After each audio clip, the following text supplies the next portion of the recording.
Lydia, do not throw that bus. I can't hear you because I'm literally throwing a bus!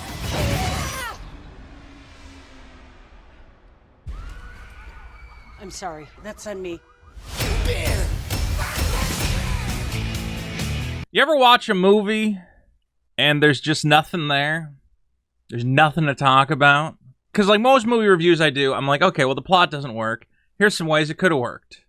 Okay, or like a comedy, you go, well, that joke didn't work. Here's how that joke maybe could have been better or could have been... There's nothing here. This movie is just pure stupidity from front to back. It is a superhero movie written by somebody who I don't think has ever watched a superhero movie. It's a comedy starring two women who are not very funny. And it's a train wreck. It is a big, fiery train full of orphan children careening off a bridge to their deaths, because there is nothing here to enjoy. And before we get into this one, don't forget to subscribe. I really appreciate everyone who subscribes. You're helping make this channel everything it can be, and I deeply appreciate and love you. I love you.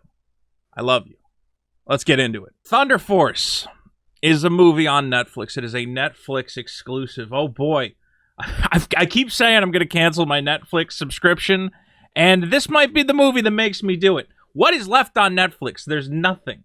Okay, I just got HBO Max. I hate to say it. There's great stuff on there. Disney Plus, great stuff on there. Netflix, I got Thunder Force. That's my big win for the month. That's what I'm paying my... Did they just up the price of Netflix? Don't you think after you up the price of Netflix, you'd be like, oh, and by the way, we got a whole bunch of new stuff to justify your membership? Instead, you throw Thunder Force at me. Did I do that? Right? That ring up. Did I do that? Did I do that? You know that. Did I do... Netflix. No one wanted this. Now, to be fair, and I want to be clear. I went into this with a very open mind. I'm not one of these guys who goes, oh, a movie starring women, a women comedian. I like a lot of women comedians. Okay, I even think Melissa McCarthy, she's okay. She's not great, but occasionally she gets put in a role where she's a little bit funny. But this is just, there's nothing here. We gotta think of a team name. Crater Joe. Flapjack Crackers. Thunder Force. Mango Flops. Did I just do it? Yeah. Now, for those of you who don't know, Melissa McCarthy is married to a guy named Ben Falcone. How long have you two been together? It'll be 10 years this year. Yep. Married or together? Married 10 Married together. 10 together. What, like 17? Yeah. Together, they have devised what can only be described as the greatest racket in Hollywood history, at least up there with some of the great rackets of all time. Her husband, Ben Falcone, he writes and directs movies starring Melissa McCarthy, his wife. Okay, they're like a package deal. First thing they put out was Tammy. Tammy, do you know how I got to where I am? Sucking dick and kissing ass. 24% on Rotten Tomatoes. Budget of $20 million. How much did it make?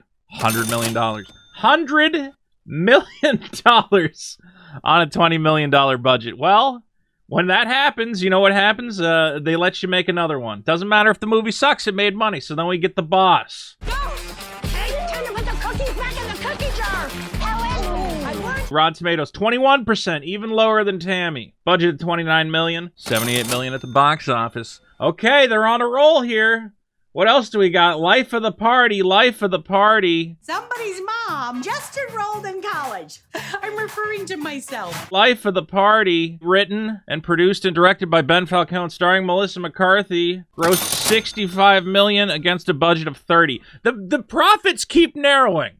They're not getting better, but again, still profitable. But here we are at Thunder Force. Thunder Force, the latest entry in this great scam, starring again Melissa McCarthy. Did I do that? And Octavia Spencer, who is, I guess, in real life Melissa McCarthy's best friend.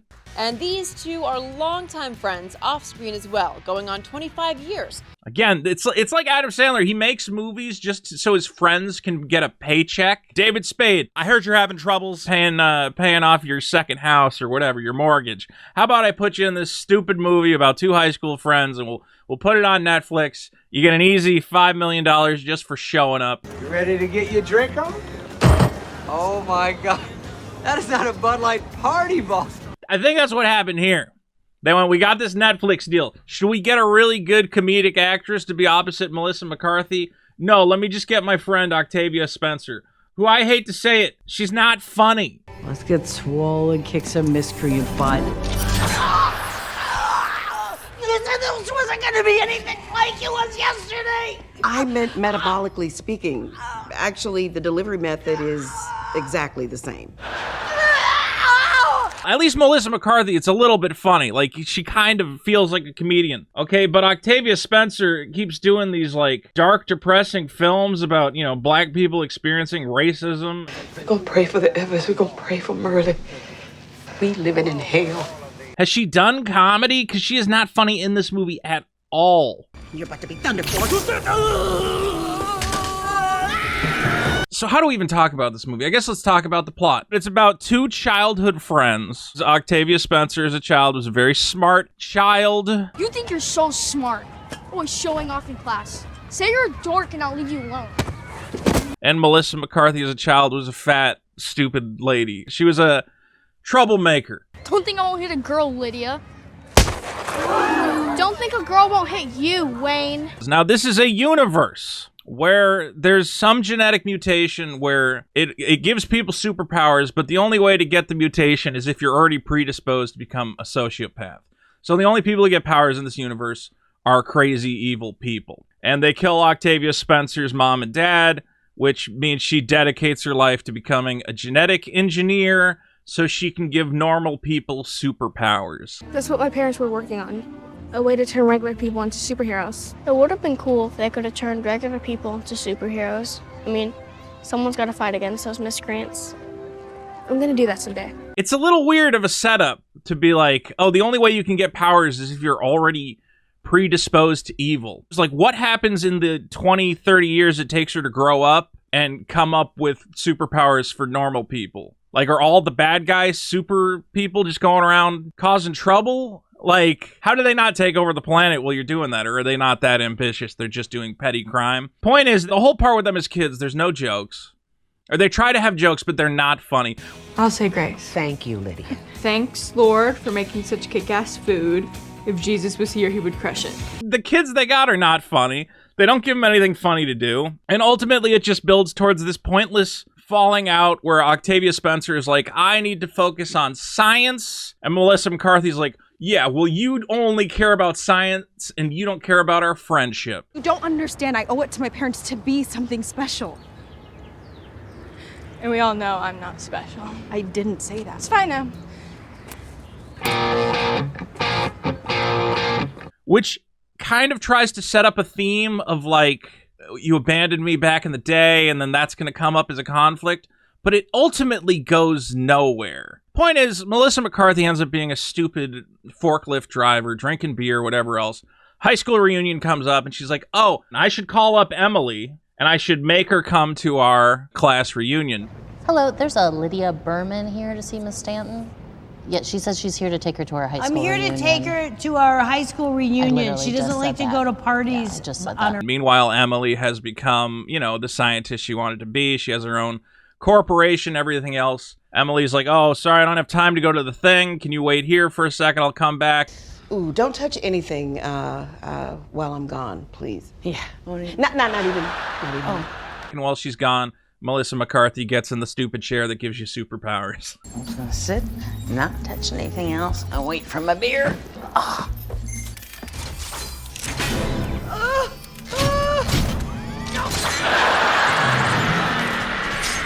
Okay, whatever. I mean, we're moving the plot along fine. And then Octavia Spencer, Emily, comes back. She's like, oh no, you're in the chair that gives superpowers. How could I have foreseen this? Originally, the treatment, I guess, Emily was supposed to take both of the treatments. What's your power? Well, they were supposed to be super strength and invisibility, but you just took her first treatment for super strength. But instead, now they're split, so only Lydia has super strength and Emily has invisibility. You would think having a character who has, like, invisibility, you'd come up with some good jokes for that. Like, there's some opportunities to use that in a clever way, but they don't.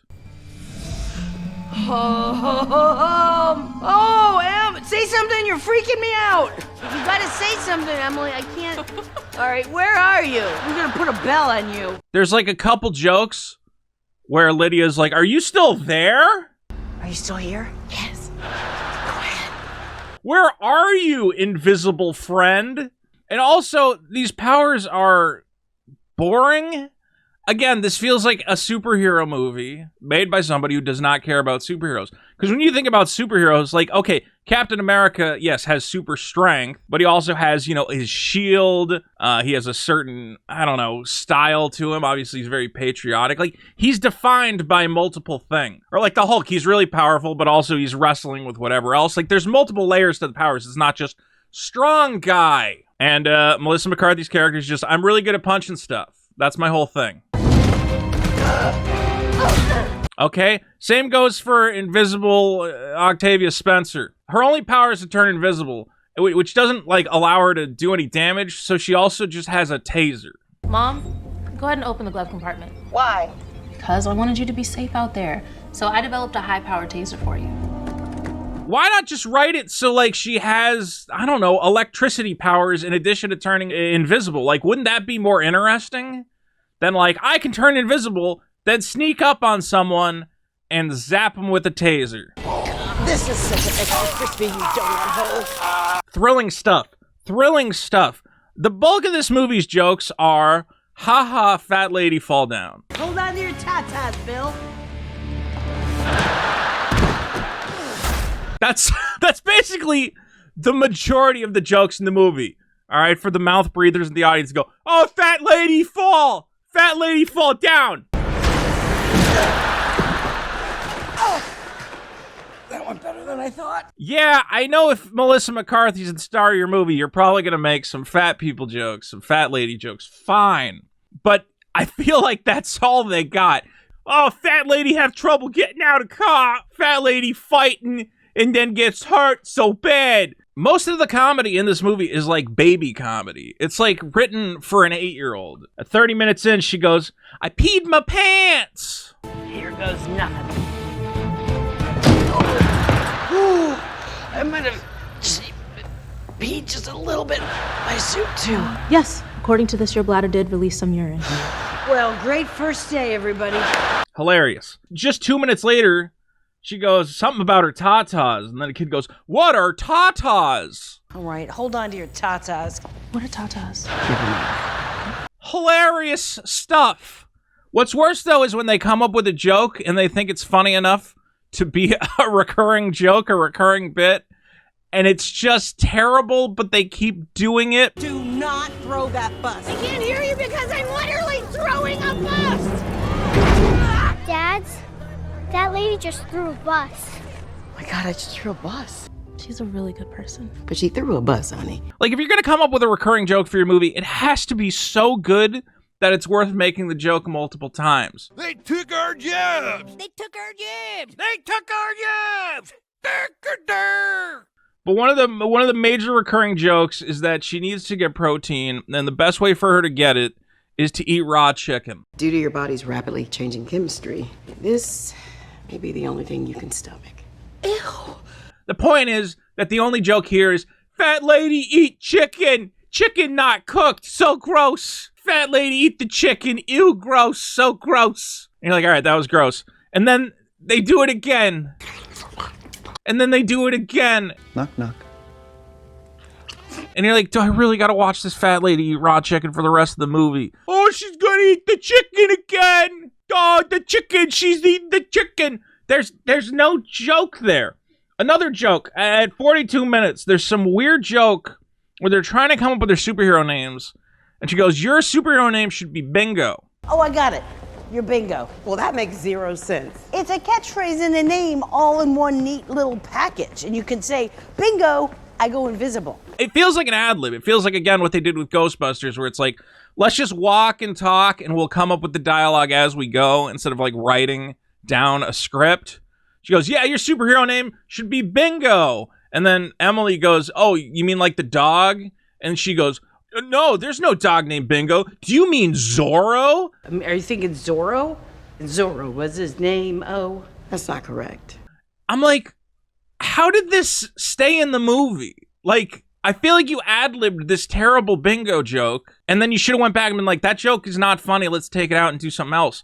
But instead of doing that, they they continue with this thing where Emily's superhero name becomes Bingo. You've got family here in town, don't you, Bongo?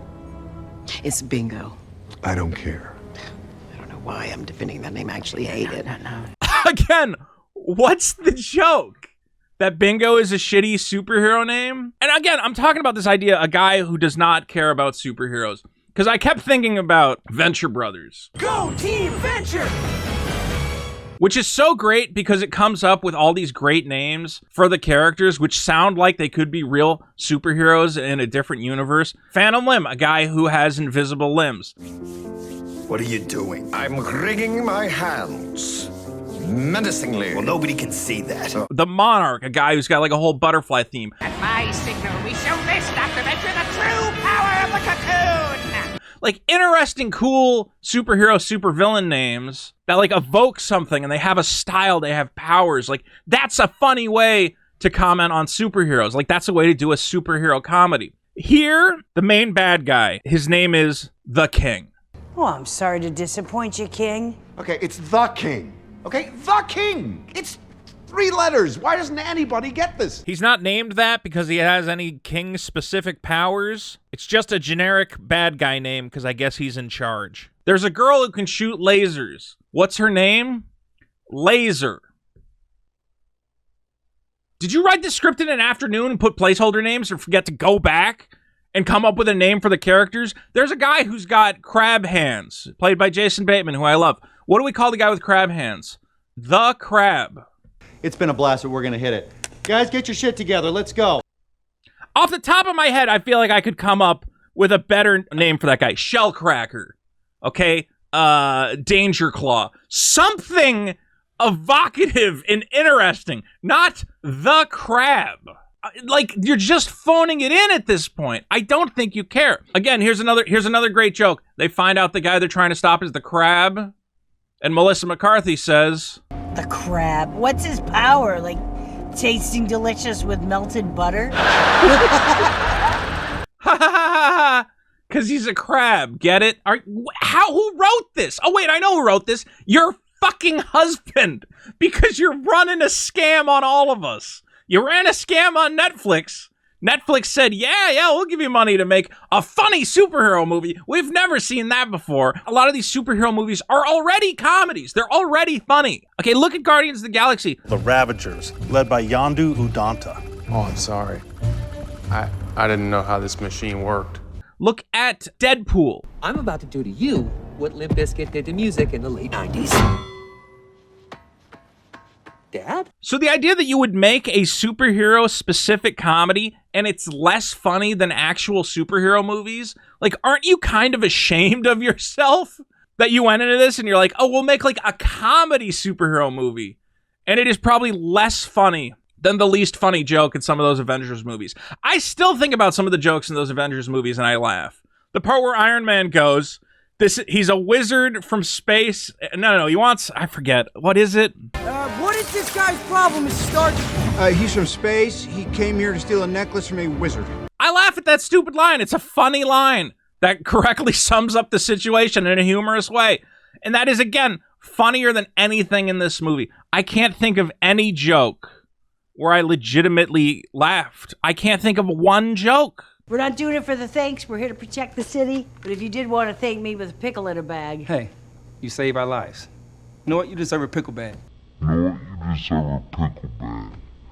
you know what? I think I chuckled a little bit just at Jason Bateman's line delivery. Because that guy is such a pro. I'm a big Arrested Development fan. Just the way he talks. He's supposed to be an evil guy, but he just has such a casual way of talking about it. You know, boss, I validate your feelings. Your feelings are your feelings, but tactically speaking, I don't think that it's smart to be killing off our best crew members. Is that Walter? Was that Walter that she just zapped? Yeah. Yeah. Walter was even better than Kenny. Well, crap, I didn't know that was... I liked Walter. Yeah. I was like, Jason Bateman's the only guy here who's a little bit funny. Everybody else sucks. This sucks. And again, there's no theme. Like, they try to harp on this theme of like, oh, you abandoned me when we were kids. And, you know, I've always resented you for that. But it clears up in like 2 seconds. You don't think before you act. You always do the stupid thing. You're always right. You're the special one, not me. Right, Em? I mean, look at me. Me, the loser, into something special? You've always been special. I always say this about scripts, but this feels like a rough draft of a script. It feels like there are the barest bones of a theme and a plot. Two ladies get powers, you know, they reconcile their childhood differences, you know, they went on different paths, but then they meet back and they each have something to contribute. Okay, there's a skeleton there. But again, did you lose a drafted, like, did you write up the final script and you lost it and you showed up on set with the original rough draft where all the characters were named Laser and the Crab? Like, what happened? Why did you not find a guy who, like, cares about superhero movies to be like, okay, but why don't we play around with some of these superhero tropes? You know, how they get their powers could be, you know, a little more interesting, or like, you know, they could have more interesting names. There could be more conflicts. Maybe there's a whole super team or a whole, like, villain's lair. Like, there's so much to do with the concept of the superhero universe. There's so much to parody and pick apart. And this movie is just two fat ladies falling down. That's it. There's nothing. Fat ladies struggling to get out of a car.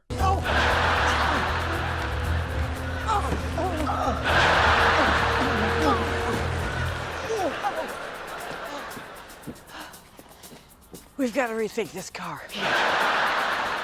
Look, don't watch this movie. Don't watch it.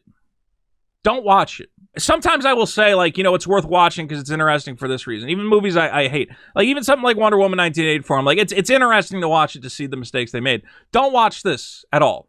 Don't. There is nothing here. It is not interesting. It is not funny. It is not clever. And if you want to watch fat people fall down, just go on YouTube and type in fat people falling down montage. I'm sure you can find a good one. Woo. Okay? Because you don't need to sit down and watch an hour and a half of stupid jokes about eating raw chicken, about a crab man, about a lady named Bingo. Time to go incognito, Bingo. It's not my name. I don't get it. It's not funny. It sucks. Thunder Force, 0 out of 10. Not even a point. There is no reason to watch this movie.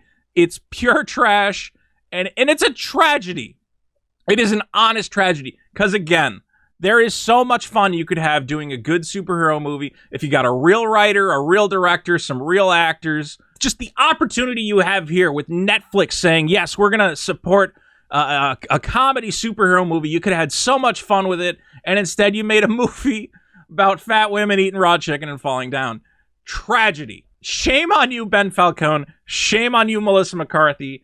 And shame on you, Netflix, for enabling this pair of grifters. I hate you. God bless America. Come on. Knock, knock. That's a good girl. Right down the hatch. Hey, thanks so much for watching. If you liked it, I really hope you'll consider subscribing to the channel. Again, it helps me out a ton. I also urge you guys to check out this new video series I'm doing. It's called Best Movie Ever. Definitely check out our most recent episode where we watch Mortal Kombat Annihilation. That was a train wreck. And we actually get Red Williams, the actor who played Jax in the movie, to be a guest judge. It was a ton of fun. Head on over to Movie World to check it out. I think you're going to love it.